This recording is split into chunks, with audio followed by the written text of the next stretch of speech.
ഇനി ബിസിനസ് എപ്പോൾ തുടങ്ങണം എന്നുള്ളതാണ് ചോദ്യം വരുന്നതെങ്കിൽ വളരെ സിമ്പിളാണ്.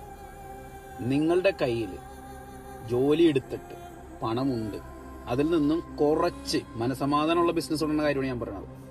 എക്സിസ്റ്റിംഗ് ഉള്ള ജോലി അവിടെ നിങ്ങൾ ബെസ്റ്റ് ആയിട്ട് നിങ്ങൾ വർക്കൗട്ട് ചെയ്യും. You need some money additional which is not belongings to your existing ജീവിതവുമായി ബന്ധപ്പെടാത്ത മണി എന്നുള്ളതാണ്.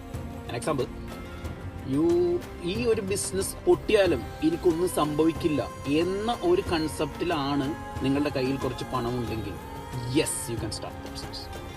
അല്ലാതെ പണം കയ്യിലില്ലാതെ ഇപ്പോൾ വരുന്ന ജോലിയിൽ നിന്നും ഇത്ര രൂപ മാസം കിട്ടും, അത് വെച്ച് ഞാൻ ഈ ബിസിനസ് റൺ ചെയ്യിപ്പിക്കാം എന്നൊക്കെ കരുതി ഇറങ്ങിയാൽ, ചെറിയൊരു എമൗണ്ട് വെച്ച് ഇറങ്ങിയാൽ നടക്കില്ല.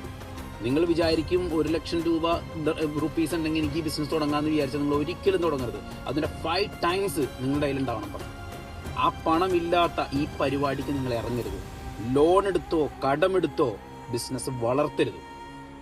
ലോണും കടമെടുത്ത് വളർത്തരുത്. ഇനി നിങ്ങൾക്ക് എങ്ങാനും ഒരു ക്യാരക്ടറിസ്റ്റിക്സ് ഉണ്ട്, കടം മേടിക്കുന്ന ഒരു ക്യാരക്ടറിസ്റ്റിക്സ് ഉണ്ട്, then don't do the business. കടം മേടിക്കുന്ന സ്വഭാവം ചില ആളുകളുടെ ഇൻബിൽഡ് ഉള്ളതാണ്. അവൻ ചെയ്യരുത് ബിസിനസ്. അവനൊരു എംപ്ലോയി ആയിട്ട് തുടരുക. കാരണം കടം മേടിക്കുന്ന ക്യാരക്ടർ എന്ന് വെച്ച് കഴിഞ്ഞാൽ അവൻ അതിന്റെ ഈസിനെസ് കണ്ടെത്തി കഴിഞ്ഞു. ഇനി നെവർ അവൻ ഒരിക്കലും അവന്റെ ബിസിനസ്സിൽ നിന്നും ഡെവലപ്പ് ചെയ്യില്ല. അവൻ പണം, അവനൊരു പ്രോബ്ലം വരുമ്പോൾ എന്താ ചെയ്യുക?